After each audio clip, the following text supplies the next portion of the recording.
Okay, I'm going to talk about how to completely paint a large vacancy, a large rental in a weekend. First, you put down shop blankets and you fill all the holes with plaster. I use a sanding sponge after about 10 minutes to avoid having to do a lot of sanding later. And what I do is I don't tape anything. I just use the shop blankets. Let's suppose you have a room that was antique white or off-white and it got dark and the tenant was there 10 years and you want to completely paint the entire unit. I get a nephew, I buy the paint and I get a nephew, and we do one room at a time. If we're going to paint the ceilings, we'll paint the ceilings together, but then we'll make a competition on the walls. I'll do the south wall, I'll do the trim, and then I'll do the south wall as fast as I can.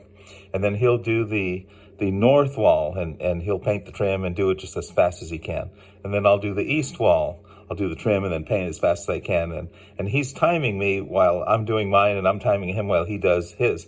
And we'll see who can do two of the walls the fastest, right? And then after we paint the room, it takes us about 20 to 30 minutes to do it. Then we move on to the next room.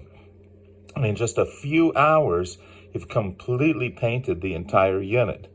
You know, the bathrooms, they're smaller, but they're more delicate. You have a lot of things you got to cover up. So they still take, 20 to 30 minutes. And then the kitchens typically take a lot longer than 20 to 30 minutes. I typically end up spending about 2 to 4 hours on the kitchen. So they actually take as much as the entire unit, just to do it right. And then you let the blankets dry.